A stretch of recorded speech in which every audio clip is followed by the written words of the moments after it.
ask you a few questions on the Vietnam War.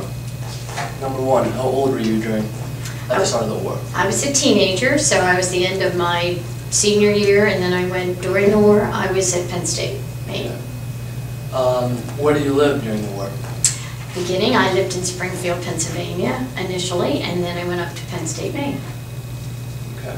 And near the end, I lived in Johnstown. That's awesome. What were you doing before the war? Well, before the war, I was a student, like everybody else, okay. During the war, I was actually a student also at Penn State, and after I became a teacher. Okay. And what was your opinion of the war as it was going on? Well, that whole era was rather interesting. It was an interesting time period for us because it was one of certainly unrest. We didn't trust the government. We didn't know why we were in the war. Fairly naive about the whole war, I would say. More interested in the culture of the time period than the war itself.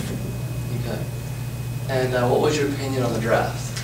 The draft was a defining experience. We had many friends that were drafted. It certainly was having your friends yanked away from you, taken into a foreign country which we did not understand. And is Bradley? Okay, I'm sorry. Are you Bradley? No. Oh. We can just. I can edit that out. We'll just. Okay, we'll just keep it. All right, so Maybe we should have locked the door. Okay, I'm sorry. It's fine. Let me ask you one more time. What was your opinion on the draft? Okay. The draft was a very difficult time for us because we had so many of our friends that were drafted. We did things to try to prevent the draft from taking place. I remember one night down on College Avenue, I was the person that they decided to help person break his arm, and then maybe he wouldn't get in. That way it wouldn't destroy him because my weight wasn't as heavy as some of the others. We did break parts of the arm, but not enough to keep him from the draft, apparently. So you broke his arm to keep him from going to the draft? Yeah. Wow. Keep him from drafting. So it was really that bad? We felt it was. People did not come back the same. Okay. And did you know anyone who fought the war, like specifically, like your relatives? Yes, not relatives, but friends.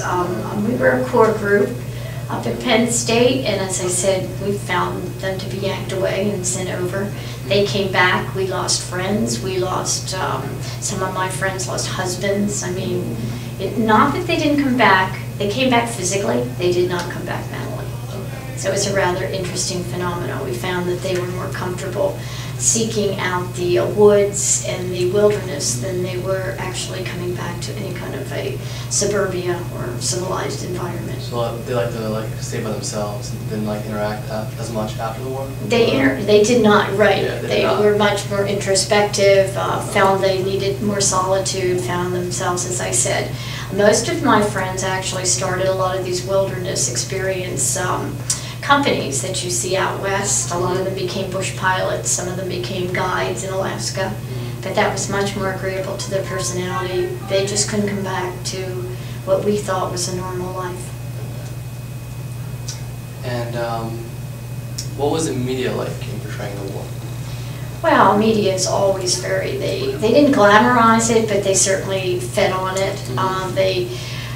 They tried to popularize it. Unfortunately, it wasn't making a whole lot of sense to anyone. We didn't know the culture we were dealing with. We didn't know the people we were dealing with. And I don't know whether we really supported the fact that we were going to stamp out communism and all that stuff. It really was a puzzling war, the whole experience for the people left behind.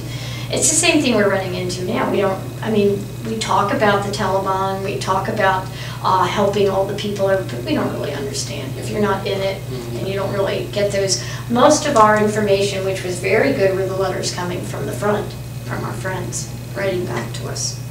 They were portraying a very different type of war than perhaps the media was. Okay. And did the war affect the way you lived at all?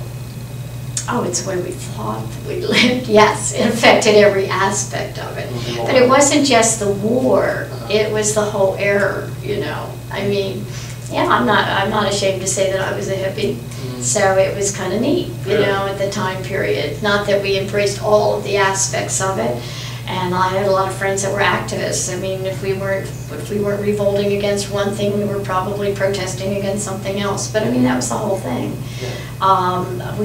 Many of us went into teaching and went into normal jobs, but we did it for perhaps helping in service more than anything else. It was that's the good part about it. It was a pretty good service time period. Mm-hmm. Community oriented, helping your neighbor, helping everybody.